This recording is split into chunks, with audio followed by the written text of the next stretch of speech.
What is it about? You'll hear in a minute. Okay, hello everyone. We're resuming the Shiurim. We're speaking over here from Los Angeles, and we are resuming the Shiurim on Minhage Morocco and Halacha according to the Poskim of Chachmei HaMa'arav. And today especially we're going to learn a very interesting subject. How did the Chachamim of Morocco view the subject of Safek, Berakhot, Lehakel? And how is it that nowadays is it relevant to a Safek Berakhot in a mitzvah?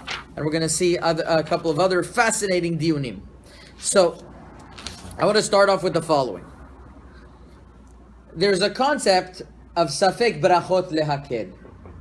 Safek Berakhot Lehakel is not written at all in the Gemara at all. As a matter of fact, Rabbi Yosef Mesas in Maim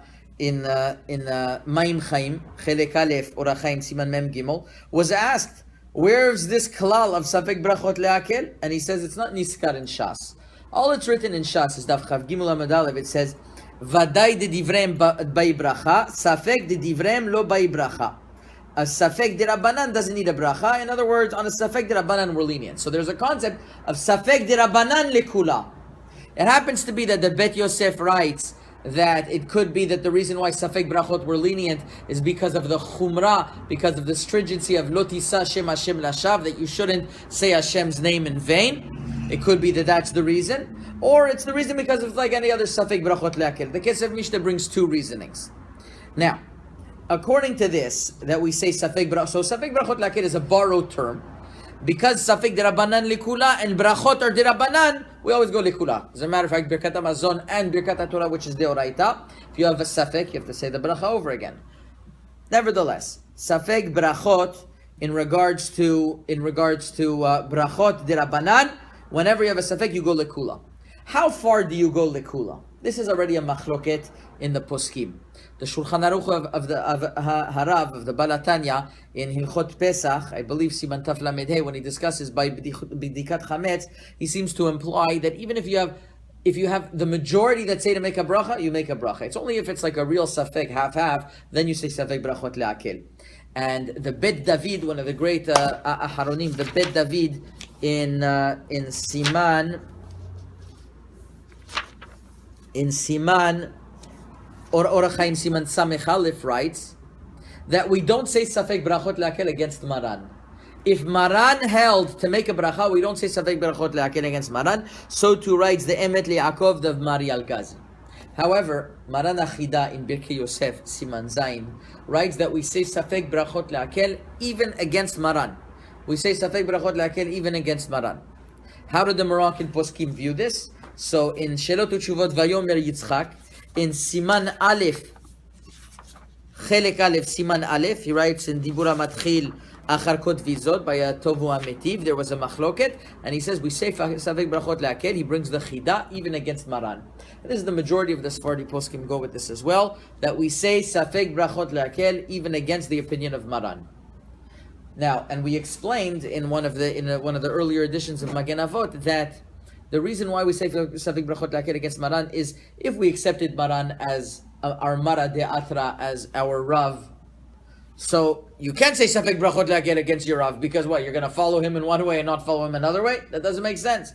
Rather, we accepted the Psakim of Maran as according to the ruling, that we accepted his ruling. How did Maran do his ruling? It's the ruling called Tre Migutlat. 2 out of 3. That means Maran picked the 3 poskim, the Rif, Rosh, and Rambam. Why? Because the Bet Yosef says those were the Rabbanim that Am Yisrael relied on.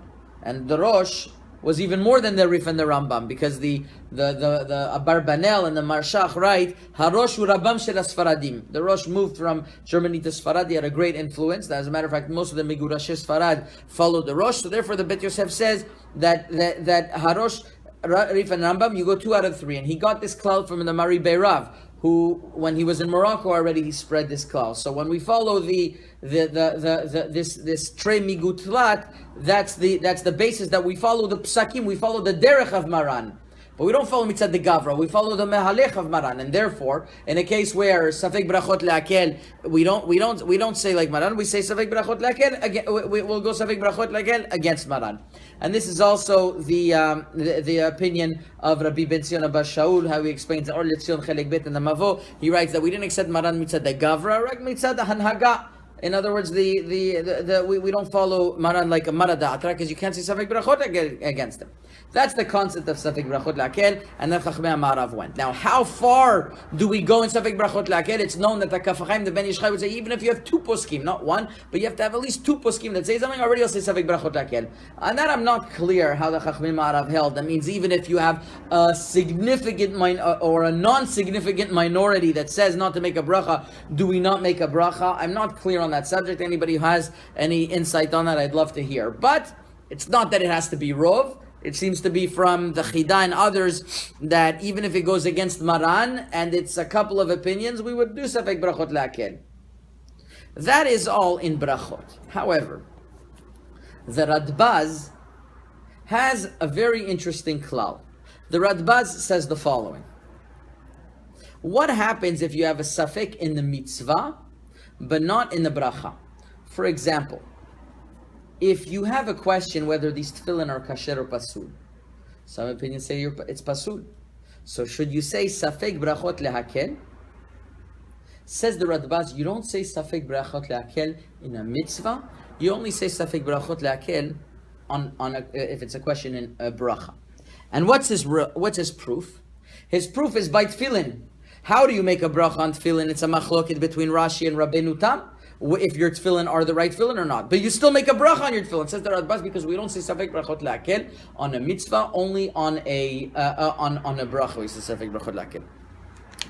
Maran Rav Ovadia Yosef in Yebiyah Omer Chelekei Siman Mem Bet was asked about a shofar.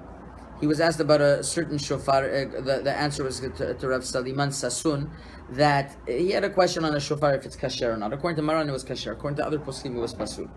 So he was left with the following question. Maybe you should say Safek Berakhot Lehakel and not make a bracha on this shofar. He says, the Radbaz says you could make a bracha if it's a question in a mitzvah.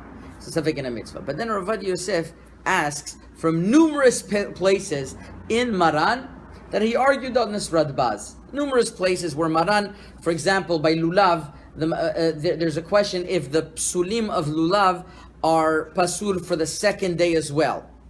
In other words, only the first days of Sukkot they're pasul. Are they pasul for the rest of Sukkot or not? So there's a machloket between the Rambam if it applies to Yom Tov Sheni or not. Shulchan Aruch says you have to be you could be lenient and you could take a lulav that has deficiencies even on Yom Tov Sheni, just not on Yom Tov Rishon. However, don't make a bracha on them. Since some opinions say not to make, it says pasud, don't make a bracha on them. So it seems to be it's a machloket in the mitzvah whether this lulav is kasher or not. And Maran said you could do the mitzvah, but don't do the bracha. So it seems to be it goes against the Radbaz. And there are in Siman Yudalid by tzitzit as well. There's a machloket whether you could wear certain tzitzit or not, whether they're lishma or not. And there Maran says that even though it's a safek, we say you should wear the tzitzit, but don't make a bracha on them. And Rabbi brings many cases. We see that Maran doesn't follow the klal of the Radbaz. However, it's difficult to say that we reject the Radbaz whatsoever. Chachmei Ma'arav brought the Radbaz categorically. They bring it the Likute Vayome LaYitzchak Reach. Yitzchak ben Dinan brings this Radbaz. Emek Yeshua v'Yeshua Baman, may he live and be well. Discusses this klal as well in Chelek Aleph, and Rabbi Shalom Misas discusses this in a classic case. He had a classic machloket between him and Rav Ovadia Yosef. If somebody forgets Ya'aleh v'Yavo on Yom Tov, does he have to go back or not? In Birkat HaMazon of Yom Tov, if he forgets Ya'aleh v'Yavo. Rav Ovadia, Rabbi Shalom, the Shulchan Aruch says he has to go back. Why? Because since you're obligated to have a meal on Yom Tov, so you have to go back. Says Rabbi Shalom Misas, that's what Hamaran is posek, that's how we follow. Ask Rav Ovadia Yosef in Yechavedat, he has a tshuva about this. He says, no, somebody shonim say that you don't have to go back. The Rashba says you don't have to go back, therefore Safek Berakhot Lehakel. Ask Rabbi Shalom Misas, how could you say that? Hari Maran holds that you have to go back. As a matter of fact, It's a machloket in a mitzvah, not it's a mitzvah to have a seuda or not, and you're a mitzvah to have a seuda, therefore you have to go back. So how can you say Safek Berakhot Lehakel? So he was very, very vehemently opposed to this psak of Rav Yosef. He says, especially you, Rav Yosef, you always have to go according to Maran. Over here, how could you not say that you go against Maran? The truth is that the first time I visited Rabbi Shalom Esas in Yerushalayim, I went to him, and he was working on this topic, and he says, how could it be and that the Rabbi says not to make a bracha against Maran? Maran says to make a bracha, and you don't say Safek Berakhot Lehakel. In this case, the truth is, Rav Yosef at the end of his Shiva Yebia Omer says that by the case of the shofar, he ends off in saying that you should make a bracha on the shofar. Why? Even though he proved that Maran says you say Safek Berakhot Lehakel against the Radbaz, he says, but there are some poskim that say you don't say Safek Berakhot Lehakel against Maran, like we mentioned at the beginning of the shiur. And even those poskim who say you don't make a bracha, but the Radbaz says you don't say Safek Berakhot Lehakel in a mitzvah. So he says there are enough opinions to say this. So even though we go against the Radbaz, but when Maran himself says to make the bracha, then we rely on Maran, because some say you don't say Safek Berakhot Lehakel against Maran anyways. So Rabbi Shalom says, look, Rav Ovadia holds that you make a bracha in such a case. So he didn't understand Rav Ovadia at all, and therefore on Yom Tov you should make the bracha. And it seems to be the derech of the Poskei Marav to go like the Radbaz. But there's a question. Rav Ovadia asks a question: how do we go like the Radbaz? Many places it seems to be that we don't follow the Radbaz. So on this, I'd like to suggest the following answer.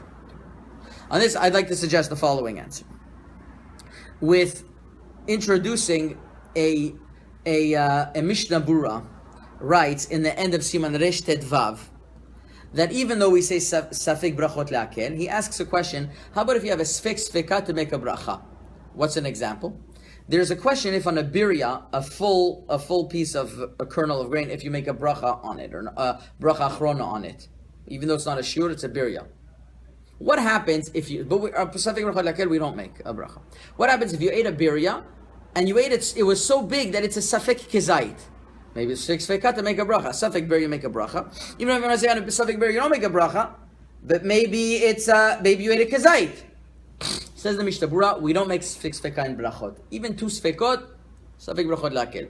Because of the stringency of Elot Yisai, it seems to be the Shartzian beforehand says, we don't make a bracha. However, they ask questions against this Mishnah Bura. In Hilchot Sfirat HaOmer, it's written that if somebody's not sure if he counted yesterday, he's allowed to count the next day. Why Sfeka, the Mishnah Bura says? Safek, it's a new day, and even if you want to say on a new day you don't make a bracha, it has to be continuous, but maybe he counted, so it's Sfekot. And in Hilchot Tzitzit, he says if you have Sfeka, you would make a bracha. In Siman Resh Zayin Sivav, he seems to imply that on a Sfeka you would make a bracha. So they ask, it's a stira. So the answer that I would want to propose is the following: that of course on a regular Sfeka, and the Mishnah Bura himself, he says you don't make a Sfeka to make a bracha.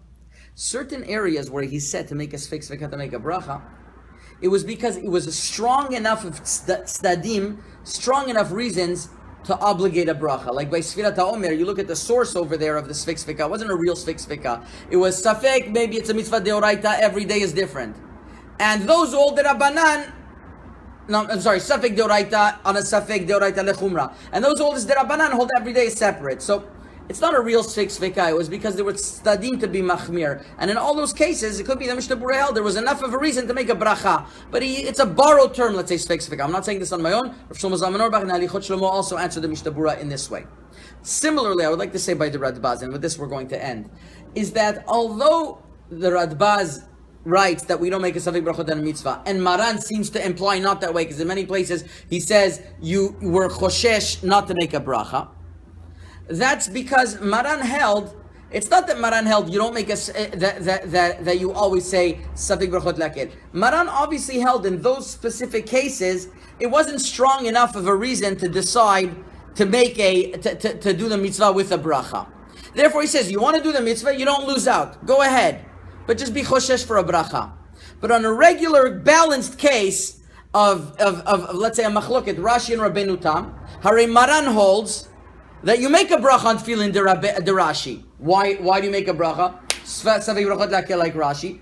So from Maran himself we see that he holds like the Radbaz's klal. Because how else could he make a bracha on tefillin if he's choshesh for Rabbeinu Tam? Because he says later on, Yiras Shamayim Yanei Chidesh Dem. It must be that there's a difference between what Sfekot we're talking about. If it's real Sfekot, He's going to say, don't make a bracha. Not because Safek Berakhot Lehakel against the mitzvah, but because it's too much of a chashash to make a bracha. But in a case where you have a machloket in a mitzvah, and we decide that the halacha is one way, if it was talking about Yichot Berakhot, there's one opinion that says not that way, or two opinions that not that way, we would be lenient. But since it's in a mitzvah, we're going to say do the mitzvah with a bracha. So that's how we would resolve the contradiction. Once again, we hold Safek Berakhot in a mitzvah. Just certain areas, there's strong enough reasons to say, keep away from a bracha. Chazaku Baruch.